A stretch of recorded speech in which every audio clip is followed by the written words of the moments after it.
우리가 병에 걸리거나 또는 빠르게 노화가 진행된다거나 하는 몸의 이상 증상에서는 바로 효소 작용이 잘 일어나지 않기 때문이라고 볼 수 있습니다.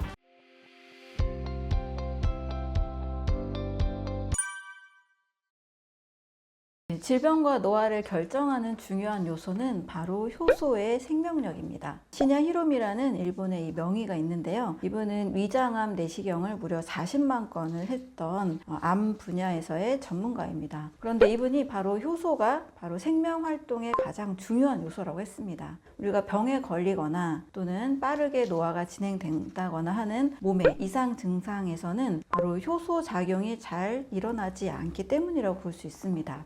효소라는 것을 생각할 때 어떤 효소 제품을 먼저 떠올리기 쉬운데요. 사실 우리가 지금 소화하고 대사하고 호흡을 하고 면역작용을 일으키는 또 심장이 뛰고 있는 우리 몸 전체에서 일어나고 있는 모든 반응들은 효소 반응이라고 볼 수가 있습니다. 그래서 효소가 부족할 때는 소화도 잘 안 되고 또 면역작용도 떨어지게 되고 혈액순환도 잘 안 되고 몸에 있는 여러 독소들이 정체가 되고 그래서 질병이 빠르게 찾아올 수 있는 몸이 되고 노화도 원래의 나이보다 빠르게 진행이 되는 경향이 있습니다. 효소 치료라는 책이 있는데요. 이 책에서 보면 결핵 환자 111명을 대상으로 소화효소인 아밀라제 농도를 봤을 때 정상인보다 무려 82%가 더 부족했다라고 합니다. 또 이 효소는 딱 생각하면 이제 소화효소는 다 익숙하잖아요. 소화효소만 생각하기 쉬운데요. 백혈구가 면역작용을 할 때도 백혈구 안에 가지고 있는 효소들을 보니까 아밀라제, 프로테아제, 리파제, 다양한 또 이 효소들이 백혈구 안에서도 관찰이 된 거예요. 지방 소화가 잘 되지 않는 한 환자의 몸을 보니까 동맥경화가 일어난 거예요. 근데 지방 소화라는 것은 리파제가 잘 해줘야 지방이 잘 소화가 되잖아요. 근데 리파제가 부족하다 보니까 우리 몸속에 혈관 안에 있는 지방들도 더 분해가 되지 않은 채로 남게 되고 이런 지방들이 또 혈관벽에 쌓이다 보니 백혈구가 이 지방들을 제거하려는 과정에서 혈관벽이 굳어지고 딱딱해지는 동맥경화로 이어지기가 쉽습니다. 당뇨 환자들도 보면 아밀라제를 추가적으로 더 보충을 해줬을 때 인슐린 저항성이 50% 정도 더 개선된 사례들도 있습니다. 그리고 또 이제 효소 치료라는 책에서 보면 이뿐만 아니라 아토피, 건선, 담낭염, 간염, 당뇨 여러 질환자들의 몸 상태를 보면 정상인보다도 아밀라제 수치도 낮고 모든 효소 수치가 떨어지는 것을 관찰할 수가 있습니다. 그래서 효소가 많은 몸은 일단 건강한 몸이라는 것을 알 수가 있고 효소가 부족한 몸은 질병이 잘 생길 수 있는 몸이 되고 노화도 빠르게 진행된다는 것을 확인을 할 수가 있습니다. 산화를 막기 위해서는 항산화 음식을 먹으면 됩니다. 우리 항산화제, 항산화 영양소, 항산화 음식 이렇게 들어봤을 거예요. 안티에이징과도 비슷하게 해서 노화도 막는 이렇게 또 많이 알고 계시는데 바로 이 항산화 음식은 활성산소를 줄여주는 성분들이 많은 음식을 뜻합니다. 활성산소는 어떤 성분이 줄여줄까? 많은 분들이 잘 알고 있는 비타민과 미네랄들이라고 볼 수가 있습니다. 비타민 중에서도 특히 A, C, E, ACE라고 하는데요. 비타민 A와 비타민 E는 이제 지용성 비타민이라서 이거는 몸에서 지용성 튀긴 음식이나 지방이 섞여 있는 것들의 산화를 막아주는 역할을 합니다. 그리고 세포막도 이중지질막으로 지방이 있거든요. 이 이중지질막으로 구성된 세포막의 산화도 이 지용성 비타민들이 막아줍니다. 비타민 C 같은 경우는 수용성 비타민으로 알고 있잖아요. 그래서 혈장, 혈액 내에 이 들어있는 활성산소를 중화시켜주는 역할을 합니다. 그런데 우리가 알고 있는 비타민 A, C 외에도 다양한 항산화 성분들이 있어요. 이게 또 간의 영양제가 되기도 하는데 빨갛고 노랗고 보라색, 주황색 색깔이 진한 과일과 채소에 많이 들어있는 식물의 중요한 성분들입니다. 이 식물 영양소는 자외선이나 세균이나 벌레로부터 자기를 보호하기 위해서 뭔가 물질을 만들어내는데 이것이 공생관계에 있는 사람에게는 좋은 역할로 활성산소를 제거해주는 역할을 하는 거죠. 우리가 이산화탄소를 내뿜고 산소를 필요로 하는 것처럼 식물들은 이산화탄소를 먹고 또 산소를 우리에게 주잖아요. 마치 이런 것과 같습니다. 식물 영양소는 포도에 들어있는 레스베라트롤, 토마토의 라이코펜, 당근에 들어있는 베타카로틴, 블루베리에 있는 보라색 안토시아닌, 뭐 이런 것들을 항산화 영양소라고 합니다. 결국 식물들, 과일과 채소에 비타민 A, C도 많고 견과류에도 있고 그리고 과일에도 많이 들어있는 결국 식물성 중심의 음식이 활성산소, 산화를 막아주는 항산화 음식들이라고 볼 수가 있습니다. 바로 첫 번째는 산화라고 볼 수가 있습니다. 산화는 철이 녹슨다 할 때 산소 반응에 의해서 철이 녹쓰는 것을 산화라고 하는데요. 우리 몸도 그렇게 녹쓰냐? 우리 몸이 철이냐? 이렇게 말씀하실 수 있는데 산소를 늘 필요로 하잖아요. 산소 호흡을 하면 이산화탄소로 바뀌는 부분과 또 2% 정도는 활성산소로 바뀝니다. 이 산소가 전자 하나를 이루면서 활성산소로 바뀌는데요. 당연히 활성산소는 우리 몸에서 무조건 나쁜 게 아니고요. 세균이나 바이러스나 여러 또 불필요한 세포들을 제거하는 긍정적인 작용도 합니다. 문제는 활성산소 양이 지나치게 많아졌을 때 이 전자를 잃어서 불안정한 활성산소가 세포막이나 세포 DNA를 공격한다는 겁니다. 활성산소로 인한 그런 질병들이 굉장히 많다라는 거죠. 많은 질병의 원인이 이런저런 여러 가지 이유가 있지만 일단 인체 내에서 산화 스트레스가 증가했을 때 심혈관 질환이나 알레르기나 암이나 다양한 면역 질환들이 생길 수 있는 몸이 됩니다. 또 활성산소는 암세포를 더 성장시키는 역할을 하는 것으로 알려져 있고 또 우리 몸의 이 후성 유전학적인 그런 정보들을 많이 잃어버리게 한다라는 내용도 셀에서 발표한 바 있습니다.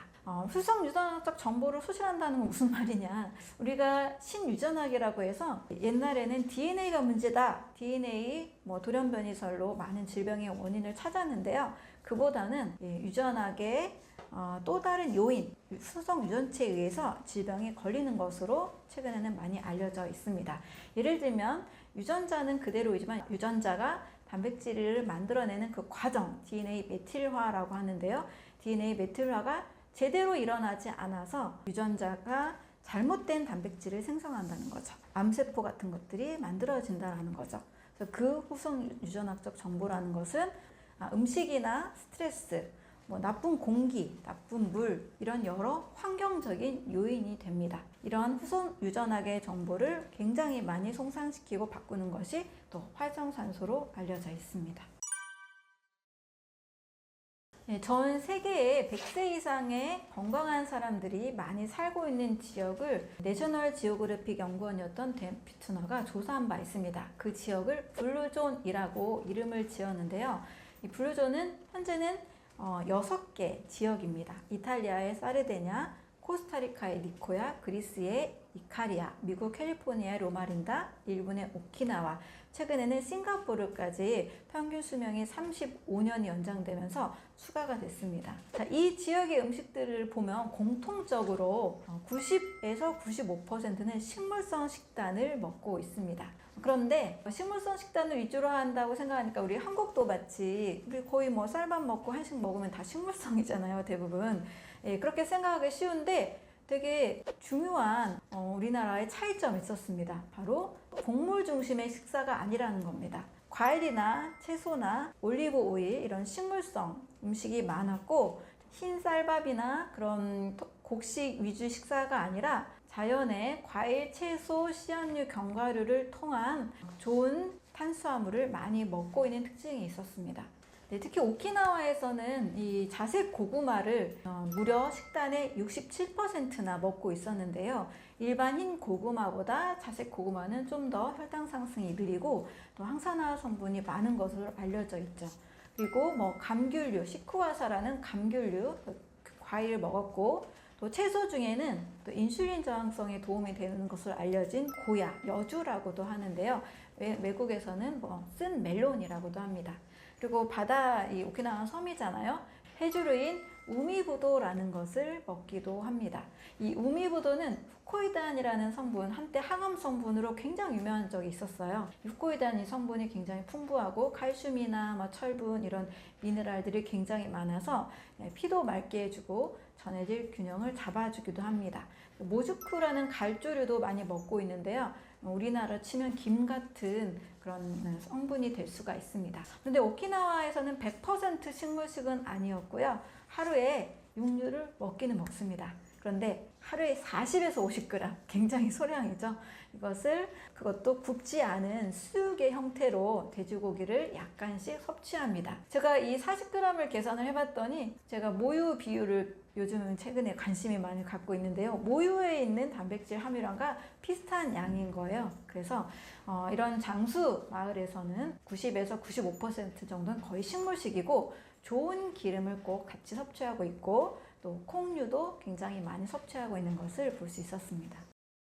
네, 노바의 가장 큰 주범은 활성산소로 알려져 있습니다. 활성산소라는 것은 산소를 호흡하면서 일부 산소가 전자를 잃으면서 불안정한 형태로 바뀐 모습입니다. 활성산소는 늘 생길 수밖에 없어요. 왜냐하면 우리가 늘 호흡을 하잖아요. 이 적정량의 활성산소는 세균 바이러스를 제거하는데 도움을 주기 때문에 우리 생명 현상에 꼭 필요한 역할을 하고 있다고 볼 수 있습니다. 문제는 과하게 많이 만들어진 활성산소는 세포를 공격하고 일반적인 이 세포 DNA를 변성시키고 또 면역세포도 공격을 해서 염증을 크게 일으키는 것으로 알려져 있습니다.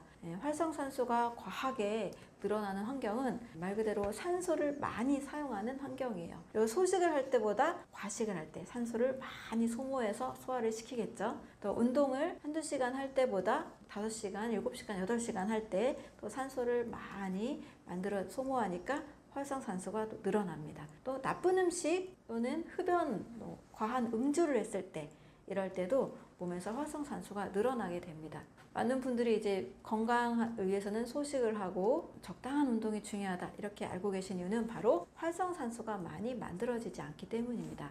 반대로 과식하고 과음하고 또 과하게 운동을 많이 하고 식사를 너무나 뷔페식까지 복합적으로 굉장히 소화가 어렵게 소화가 잘 되지 않은 식사를 자주 할 때 이럴 때도 활성산소가 많이 생긴다고 볼 수가 있습니다.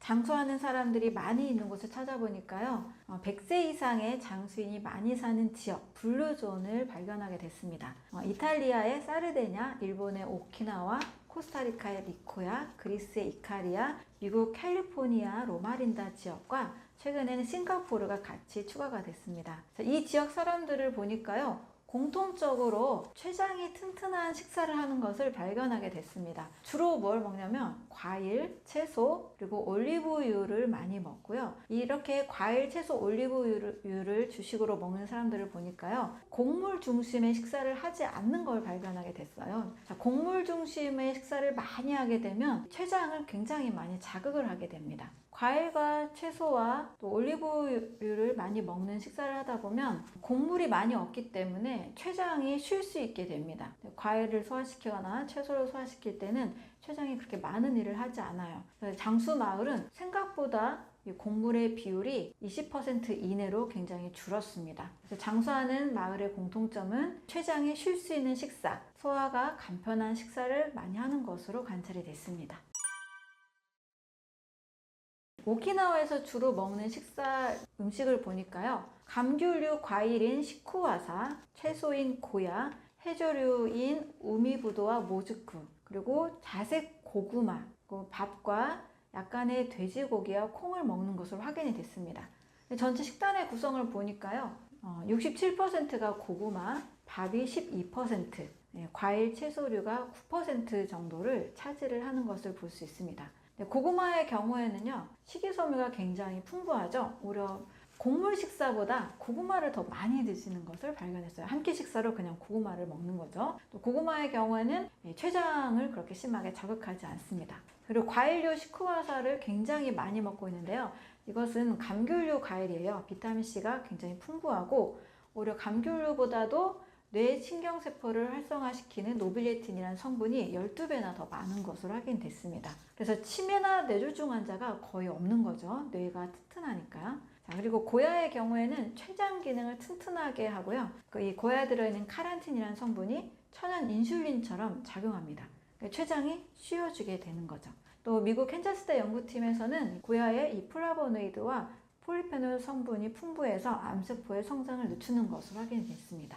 또 이들이 많이 먹고 있는 음식으로 해조류인 우미부도라는 게 있는데요. 후코이드한 성분이 항암 성분으로 알려졌어요. 이 우미부도에 들어있는 또 칼슘이나 철분 이런 것들이 풍부한 미네랄들이 전해질 균형을 잡아주고 피를 맑게 해주는 그런 작용을 합니다. 육류를 먹긴 먹습니다. 그런데 하루에 40g 이내로 먹는 굉장히 소량을 섭취하는 것으로 알려져 있어요. 이 양은 우리가 모유에 있는 단백질 양과 비슷하거든요. 그래서 단백질은 굉장히 소량으로 먹는 것으로 확인이 됐습니다. 과일류, 채소류, 고구마, 해조류, 콩, 약간의 돼지고기로 이 오키나와 사람들이 장수하는 것으로 알려져 있습니다. 네, 우리가 잘 먹고 잘 싸고 잘 자면 건강하다 이 말을 하잖아요. 아주 중요한 것이 바로 잘 자는 겁니다. 일할 때는 일하고 잘 때는 자야 돼요. 자, 잠을 잘 잘 때 우리 몸에 또 중요한 장기인 췌장이 튼튼해지는 것으로 알려져 있습니다. 그리고 췌장뿐만이 아니라 온몸이 같이 쉬기 때문에 튼튼해지죠. 특히 잠을 잘 때는 이 중요한 호르몬이 하나가 나와야 되는데요. 바로 멜라토닌 호르몬입니다. 멜라토닌 호르몬이 잘 나오게 되면 숙면이 유도가 되고 또 세포 재생이 아주 좋아집니다. 동물에 있어서도 이 멜라토닌 호르몬이 췌장을 튼튼하게 한다라는 연구 결과를 발표했는데요. 동물에게 멜라토닌 호르몬을 투여했을 때 공복 혈당이 줄고 인슐린 수치가 늘어나는 것을 확인을 했습니다. 그리고 이 멜라토닌 호르몬이 잠을 잘 잘 때 더 많이 분비가 되는데요. 잠을 잘 자는 동안에 이 뇌의 송과선이라는 부분에서 잘 분비가 됩니다. 우리가 잘 먹는 만큼 같이 매우 중요한 것이 바로 잠을 잘 자는 것이라고 할 수가 있습니다.